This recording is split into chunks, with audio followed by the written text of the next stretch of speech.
Assalamualaikum warahmatullahi wabarakatuh. Selamat pagi anak-anakku sekalian. Bagaimana kabar kalian hari ini? Bu Guru berharap semua dalam keadaan sehat dan tetap semangat dalam belajar sejarah.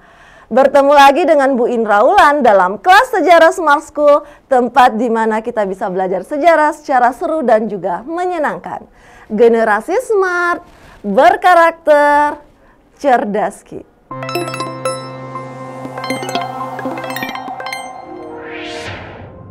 Dan anak-anakku sekalian, seperti biasanya sebelum kita memulai pembelajaran kita hari ini, mari kita mengisi link presensi terlebih dahulu.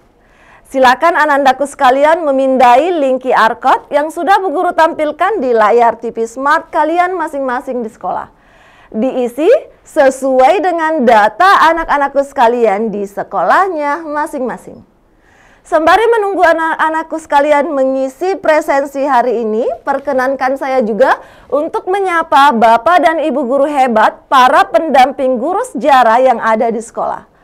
Terima kasih Bapak dan Ibu sudah sampai hari ini tetap setia dalam membersamai anak-anak kita dalam pembelajaran sejarah bersama dengan program Smart School.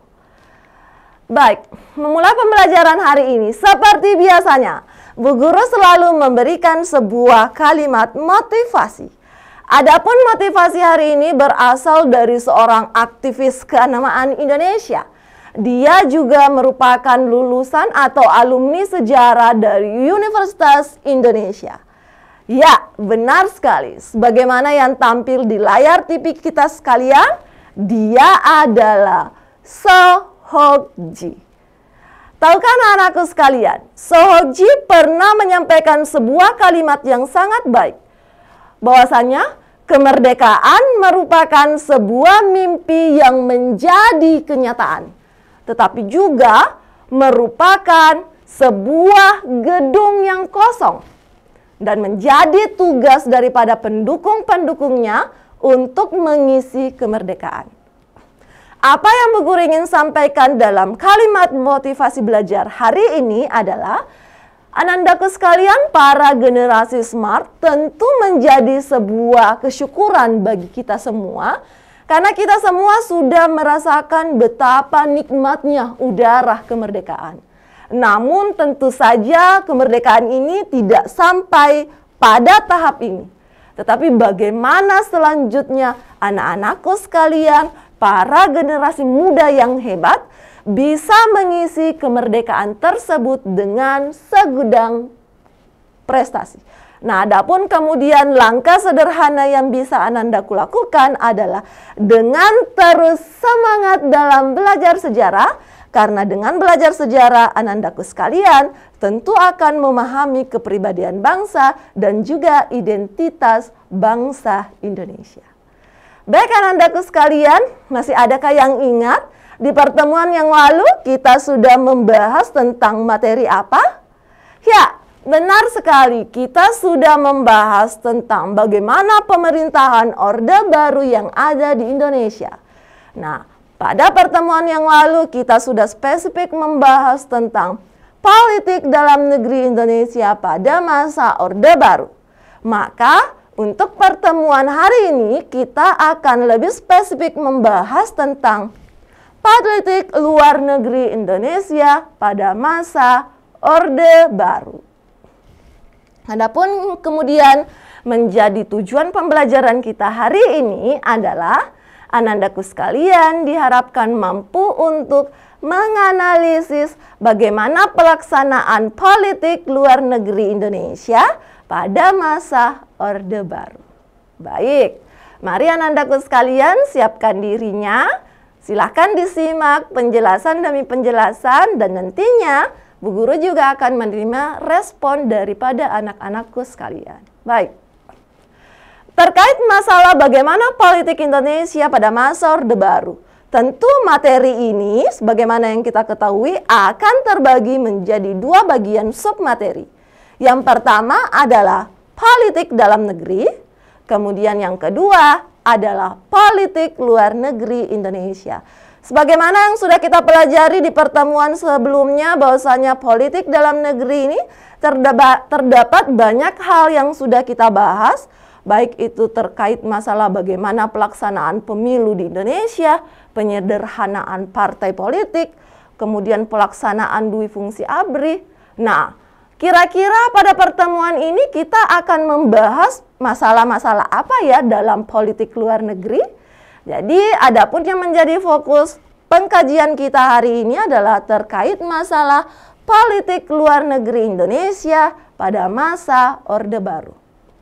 Adapun kemudian yang menjadi submateri atau topik-topik penting yang akan kita bahas hari ini terkait masalah politik luar negeri Indonesia pada masa Orde Baru adalah pertama, kembalinya Indonesia menjadi anggota Perserikatan Bangsa-Bangsa atau PBB. Yang kedua, kita juga akan membahas tentang normalisasi hubungan dengan negara tetangga. Kemudian yang ketiga, kita juga akan membahas tentang pendirian dan kerjasama ASEAN. Kemudian selanjutnya, kita juga akan membahas tentang integrasi Timor Timur. Kemudian selanjutnya, kita juga akan membahas tentang keikutsertaan Indonesia dalam berbagai organisasi internasional. Dan yang terakhir, kita juga akan membahas tentang keaktifan Indonesia dalam gerakan non-blok. Wah, anak-anakku sekalian, hari ini kita akan membahas beberapa topik penting yang ternyata tidak akan kalah seru dan menariknya dengan apa yang kita sudah bahas dalam pertemuan-pertemuan sebelumnya. Mari kita siapkan diri. Silakan diperhatikan dengan seksama materi yang akan kita pelajari hari ini.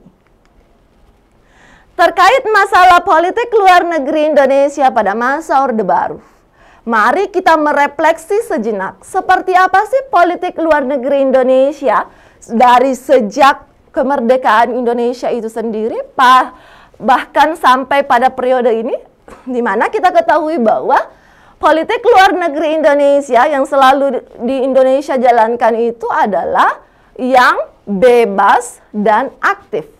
Dan ternyata, adapun kemudian warna politik luar negeri Indonesia pada masa Orba atau Orde Baru ini adalah bagaimana Indonesia pada saat itu mencoba kembali pada politik luar negeri yang bebas aktif. Dalam poin pertama ini, Ananda, di sana ada kata kembali, yang artinya apakah pernah politik luar negeri kita itu tidak menggunakan prinsip bebas aktif? Jawabannya tentu saja tidak. Sejak awal, politik luar negeri Indonesia selalu dikatakan bebas aktif. Tetapi ternyata dalam kenyataannya di masa demokrasi terpimpin itu pernah terjadi ya sebuah kegiatan yang mencederai bagaimana sistem politik luar negeri kita, di mana kegiatan politik luar negeri kita pada saat itu dikatakan lebih condong kepada blok timur atau ideologi komunis.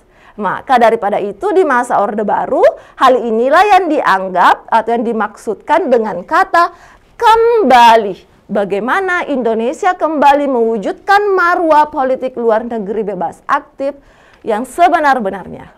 Tapi tentu dalam pelaksanaannya Nanda, politik luar negeri bebas aktif yang terjadi pada masa Orde Baru ini tentu bertolak belakang dengan pelaksanaan politik luar negeri yang terjadi pada masa Orde Revolusi atau Orde Lama, di mana ternyata dalam prinsip dan prosedur pelaksanaannya, politik luar negeri bebas aktif yang ada pada masa Orde Baru itu lebih didukung oleh kaum elit ya, yang tidak lebih adalah merupakan kelompok-kelompok pejabat-pejabat pemerintahan yang dalam hal ini dari militer. Dan hal inilah yang kemudian juga mengukuhkan sebuah pemerintahan yang sentralistik, sehingga apa yang terjadi, meskipun dikatakan bebas aktif yang notabene-nya tidak lagi memihak kepada blok timur maupun blok barat, pada kenyataannya dominasi daripada pemerintahan Soeharto itu lebih banyak juga terlihat dari bagaimana pengambilan kebijakan politik luar negeri yang ada di Indonesia.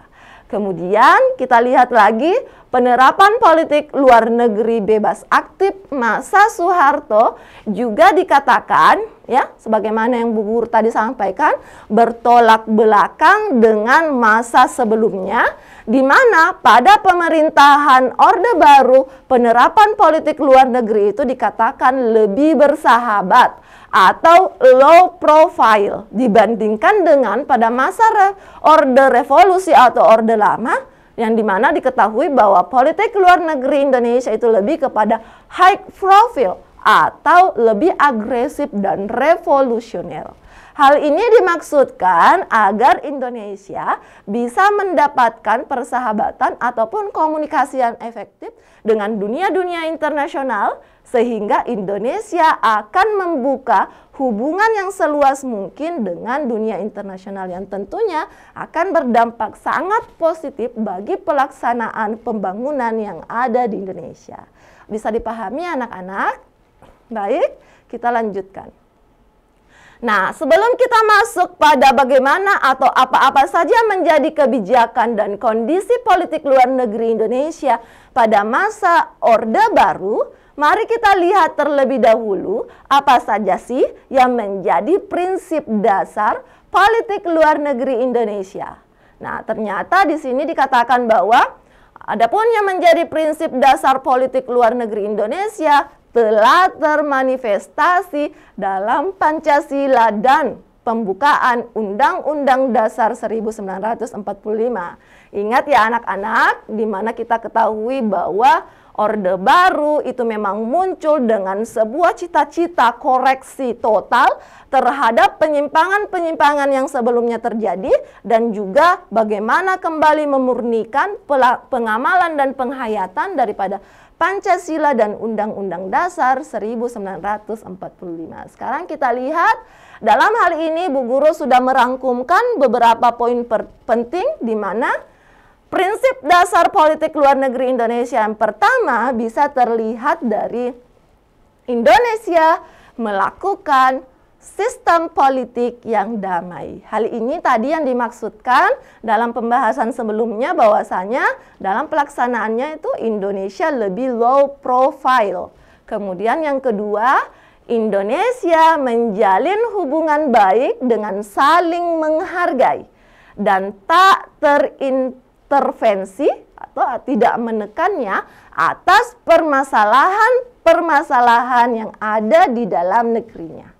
Kemudian yang selanjutnya, Indonesia juga dikatakan mendukung penuh terciptanya perdamaian dunia dengan aktif dalam berbagai organisasi-organisasi internasional. Tentu ini juga diupayakan untuk memperbaiki kembali citra bangsa dan juga hubungan persahabatan dengan negara-negara lain.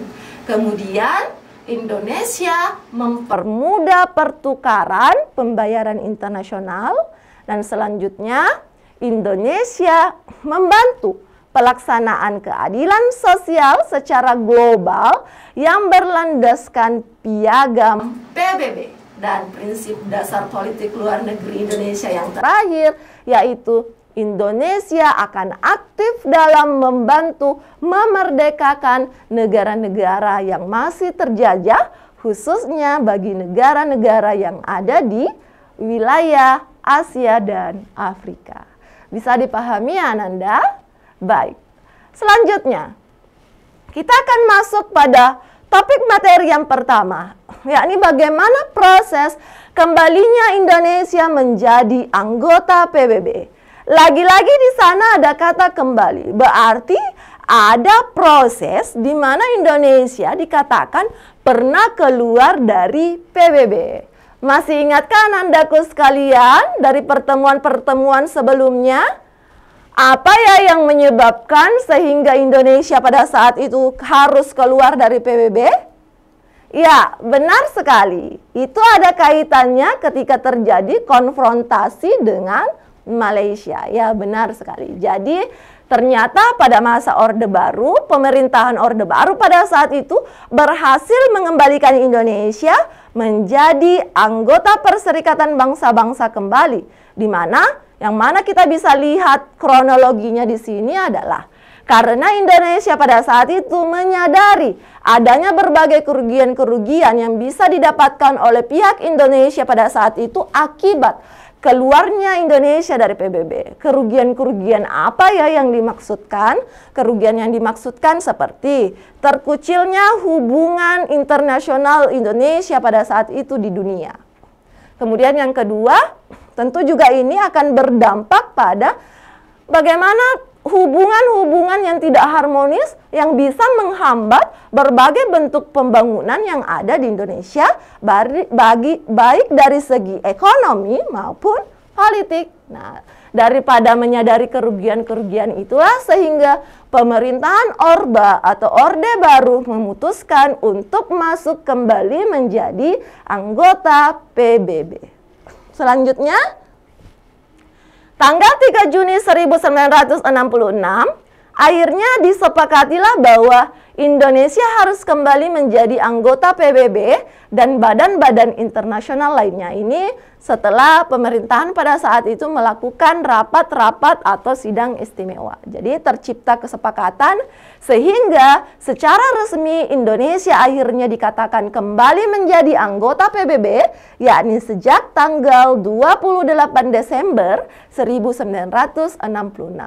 Selanjutnya, ini juga tentu menunjukkan bahwa Indonesia ya dengan adanya keinginan untuk kembali masuk ke dalam PBB ini juga mendapatkan respon yang positif di mana Indonesia tetap diterima dan kembali sebagai anggota PBB yang ke-60 pada saat itu. Nah, selanjutnya dikatakan pula bahwa selanjutnya keaktifan Indonesia di dalam PBB itu terlihat dari dipilihnya Adam Malik yang pada saat itu menjabat sebagai Menteri Luar Negeri Indonesia sebagai Ketua Majelis Umum PBB untuk masa sidang 1974. Jadi luar biasa sekali, bukan sekedar masuk dalam PBB kembali tetapi juga sudah bisa melakukan kerjasama dan aktif dalam berbagai kegiatan-kegiatan yang dibawakan oleh atas nama Perserikatan Bangsa-Bangsa. Baik, selanjutnya kita akan masuk pada materi tentang bagaimana normalisasi hubungan dengan negara tetangga. Adapun normalisasi hubungan yang dimaksudkan di sini antara lain adalah antara Indonesia dengan Singapura dan antara Indonesia dengan Malaysia. Sekarang kita lihat yang pertama.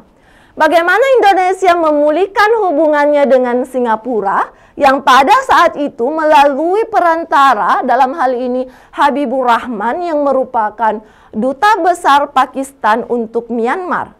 Di mana tahap awal yang dilakukan itu justru datang dari aksi ya, tindakan Indonesia yang memberikan nota ya, persetujuan atau kesepakatan atau nota pendukung terhadap kemerdekaan yang diterima oleh Singapura pada saat itu di tahun 1966, di mana selanjutnya respon balik yang diberikan oleh Singapura pada saat itu dengan memberikan nota jawaban bahwasanya Indonesia dan Singapura kembali membangun hubungan diplomatiknya. Kemudian yang selanjutnya tentu terjadi juga normalisasi hubungan antara Indonesia dan Malaysia, di mana hal ini dimulai dari adanya perundingan Bangkok yang terjadi pada tanggal 29 Mei hingga 1 Juni 1966. Di mana hal ini ditujukan untuk memulihkan hubungan diplomatik penandatanganan perjanjian antara Indonesia yang pada saat itu diwakili oleh Menteri Luar Negerinya yakni Adam Malik dengan Malaysia yang diwakili oleh Tun Abdul Razak yang pada saat itu terjadi dalam kronologi 11 Agustus 1966. Namun, kira-kira apakah yang dilakukan pada saat itu dalam segi politik atau kebijakan luar negeri hanya pada ranah normalisasi hubungan?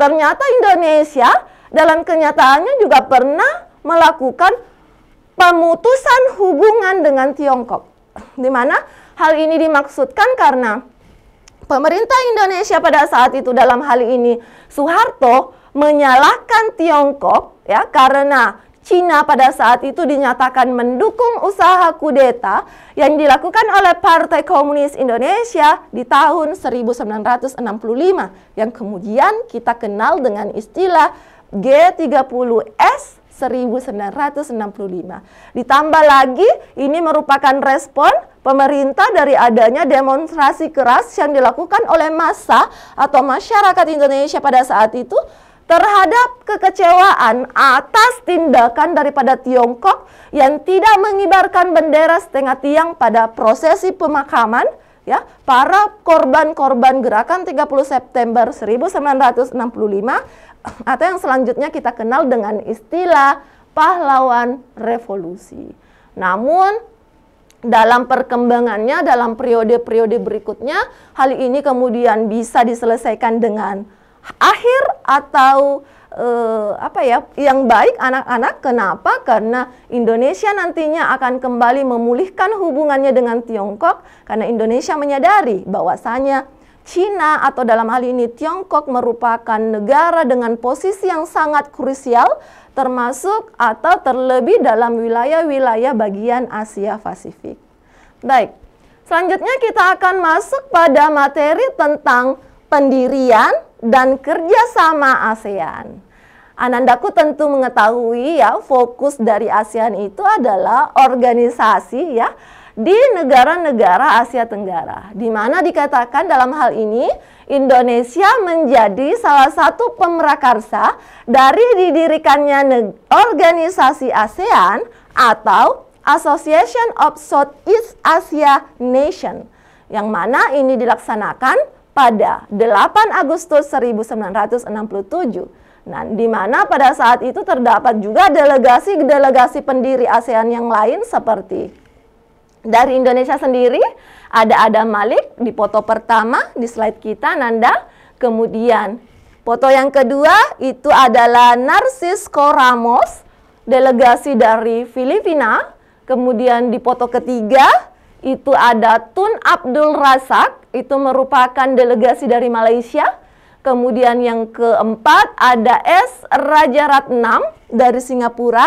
Dan yang terakhir ada Tanat Homan yang merupakan delegasi dari Thailand. Jadi hal inilah nanti juga yang akan didukung lagi dengan perkembangan Asia Tenggara itu ya, bagaimana memulihkan atau meningkatkan kerjasama antar negara-negara Asia Tenggara dengan terlihatnya beberapa negara lain yang ada di Asia Tenggara juga turut serta menjadi anggota daripada ASEAN. Baik, selanjutnya kita akan masuk pada materi tentang integrasi Timor Timur. Dari kata integrasi yang merupakan dari kata integrate, berarti bagaimana mengintegrasikan atau menjadikan Timor Timur itu menjadi persatu atau bersatu dengan wilayah Indonesia. Nah, hal ini dilatar belakangi dengan adanya sebuah peristiwa penting yang terjadi di Timor Timur pada saat itu, Ananda, yakni tepatnya pada tahun 1975, di mana di Timor Timur sendiri itu terjadi sebuah kekacauan politik ya, karena adanya berbagai kepentingan yang berbeda-beda antara partai-partai politik yang ada di sana. Sementara terjadinya kekacauan, ternyata Portugis pada saat itu yang berdiam di sana justru memilih untuk meninggalkan Timor Timur.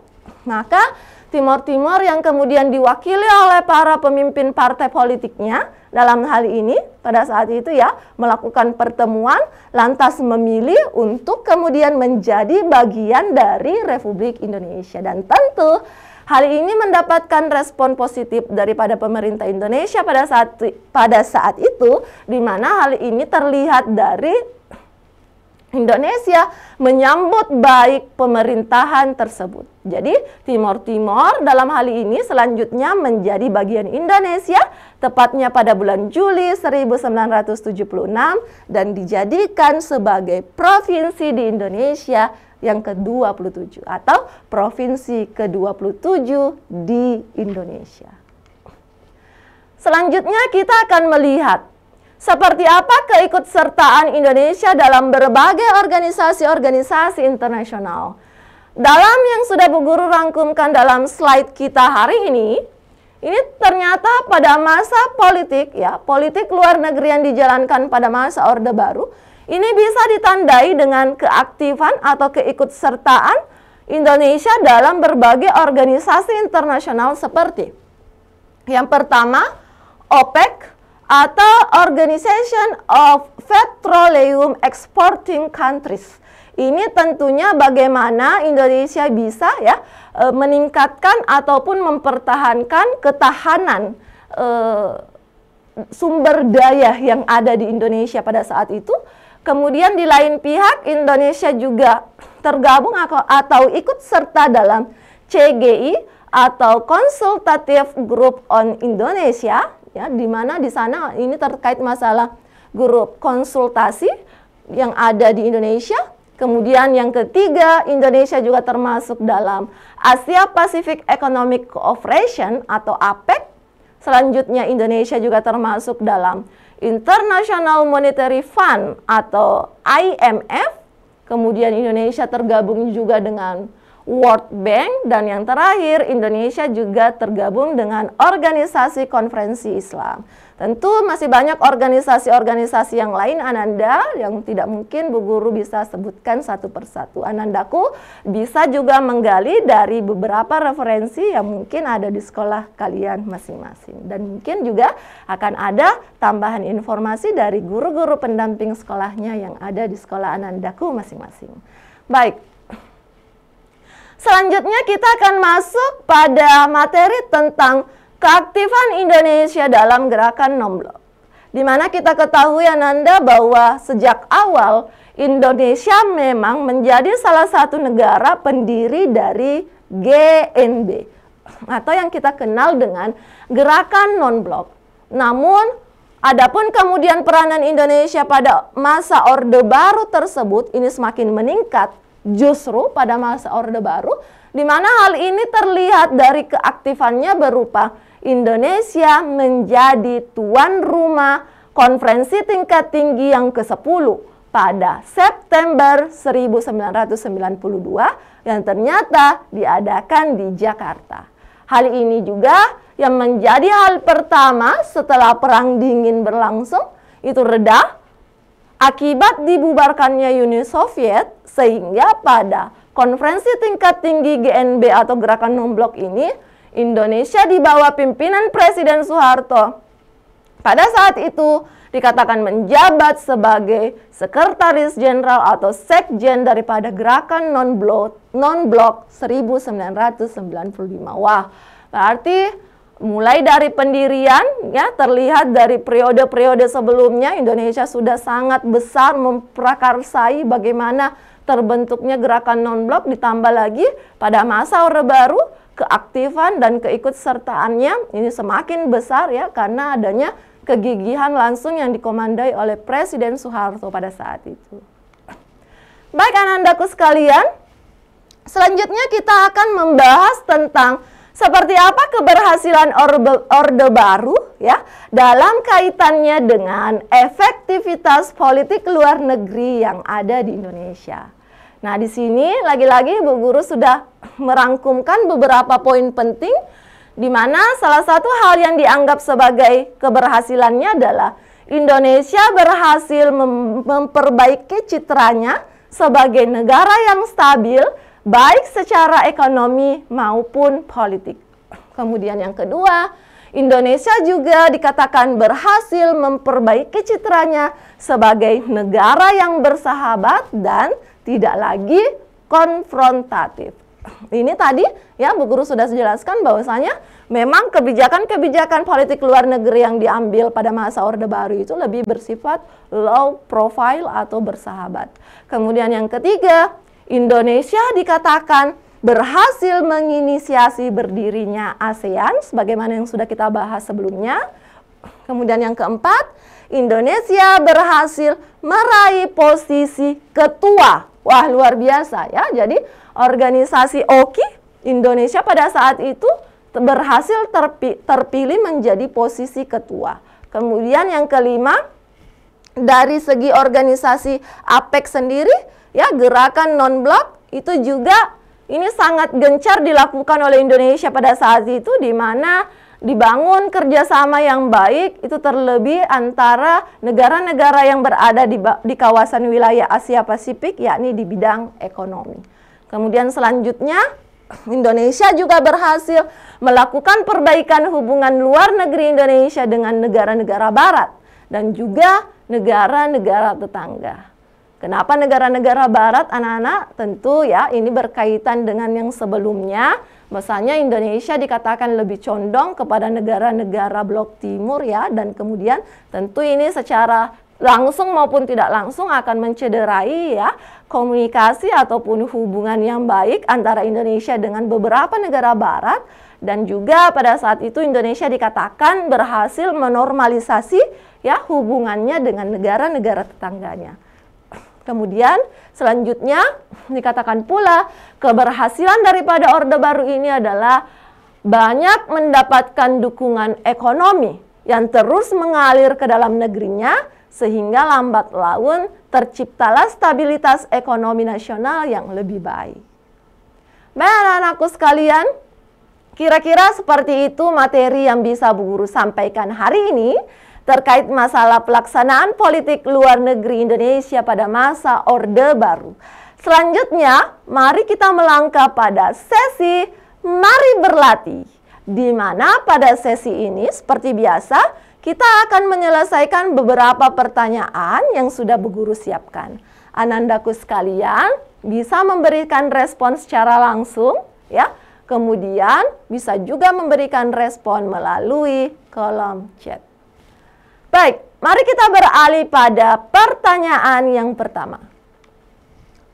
Bukti bahwa Indonesia sebagai anggota ASEAN telah melaksanakan politik luar negeri yang bebas aktif antara lain turut serta berpartisipasi dalam meredakan pertikaian antar praksi di Kamboja pada tahun 1988. Kira-kira adakah anak-anakku yang tahu dengan cara apa Indonesia menyelesaikan pertikaian tersebut? Apakah A. menyediakan tempat untuk pelaksanaan Jakarta Informal Meeting? Kemudian B. memberikan bantuan senjata kepada kelompok independen? Atau C. memberantas hama yang tepat? Kemudian D. menjadi penengah antara keempat praksi yang sedang bertikai. Anandaku sekalian bisa menjawabnya di kolom chat. Dan benar sekali, jawaban untuk pertanyaan ini adalah alfa. Jadi yang dilakukan dari segi pelaksanaan politik luar negeri Indonesia yang bebas aktif pada saat itu untuk menyelesaikan pertikaian di Kamboja adalah dengan menyediakan tempat untuk pelaksanaan Jakarta Informal Meeting. Ya, good job, bagus sekali Ananda. Selanjutnya mari kita beralih di pertanyaan yang kedua. Wah, pertanyaan literasi. Anandaku, Bu Guru akan memberikan sebuah tips ketika Anandaku mendapati pertanyaan seperti ini. Jangan habiskan waktunya untuk membaca setiap poin soalnya. Namun harus menganalisis terlebih dahulu apa yang menjadi keinginan dari pertanyaan soalnya. Jadi kira-kira dia berada di bagian sebelum opsi. Pertanyaannya seperti ini. Dari daftar kebijakan politik luar negeri tersebut yang mencerminkan pelaksanaan politik luar negeri bebas aktif pada masa pemerintahan Orde Baru ditunjukkan oleh nomor apakah A, B, C, D, atau E? Anandaku bisa membacanya sesuai dengan yang Bu Guru tampilkan soalnya di layar TV smart kalian masing-masing. Anandaku bisa memberikan respon positifnya di kolom chat. Dan benar sekali Ananda, adapun jawaban untuk pertanyaan ini yang menjadi daftar kebijakan luar negeri pemerintah Republik Indonesia adalah ditunjukkan dengan nomor 1, 3, 5, dan 6. Jadi opsi yang benar adalah B. 1, 3, 5, dan 6. Anandaku yang sudah mendapatkan jawaban yang sudah benar, good job. Dan yang masih salah, mari kita permantap lagi materinya.